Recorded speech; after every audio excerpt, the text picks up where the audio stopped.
এই মাতারে আছে না, এই যে মিথিলা, যে হিরো আলমের বউ দাবি করতেছে নিজেরে, খারান লিপস্টিক দেয়া লই। ও লিপস্টিক তো দেওয়াই আছে, লিপস্টিক আগেই দেয়া লাইছি, বুঝলে গেছে।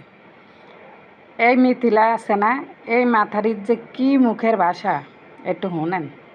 আর শয়তান 1 লাখ টাকা দিলো, তাও তোর ইতিখান কি সাওয়াই ঢোকা লাগলো কালকে।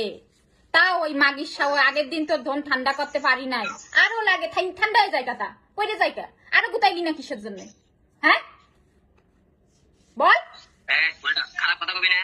আমার তো বন্ধই ছিল না, আমার তো বাইগানো বন্ধই ছিল না, তোর ধন থামে গেছিল কা।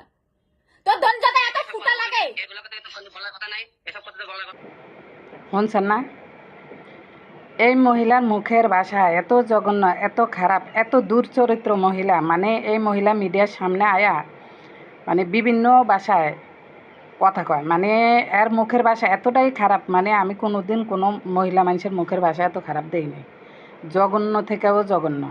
এই বেডির কী করতে ইচ্ছা করে কনসাই? আর এগুলার কিল্লিগা মিডিয়ার সামনে এই যে সাংবাদিকরা, এই যে কিছু কন্টেন্ট ক্রিয়েটর আছে যারা হ্যাগোরা এনে ইন্টারভিউগুলো নেন, আপনারা কেমনে নেন আমি এটাই বুঝি না। এই মাতারিরে কিল্লিগা নেন? এই মাতারিরে ধরেছে না ইচ্ছা মতো জোতায় ঘুম একটা গালের মধ্যে ফাঁসাইবেন, হ্যাঁ? এটি না করে এই মাতারি গাল সাগে সাগে মিডিয়ার সামনে এটা মেয়েটা কয়, এটি আপনারা শুনেন। আবার এই মাতারি এই যে দেখেন এই ভিডিওর ভিতরে কি মুখের ভাষা খারাপ করছে, হ্যাঁ কনসাই? এগুলা সমাজটার একদম ধ্বংস করে দিতেছে, জানেন? খুবই কষ্ট লাগতেছে এগুলা দেখে। আর এই মাতারিরে কেউ একটু পাইলে আমার দ্বারা না দিন তো একবারে ঠুন্ডা ফিসাটা কই না, কাইসা কাইসা, এই যে এই ঠুন্ডা কাইসাটা আছে না, এই মাতারির একটু আমার দ্বারা কেউ আইনা দিয়েন। এই ঠুন্ডা কাইসাটা দিয়া এই মাতারির একবারে সোফাটার ভিতরে থুতমার ভিতরে আমি ইচ্ছা মতো বাইরে আমো। হ্যাঁ, বদমাইশরে কে জন্ম দিছে কনসাই?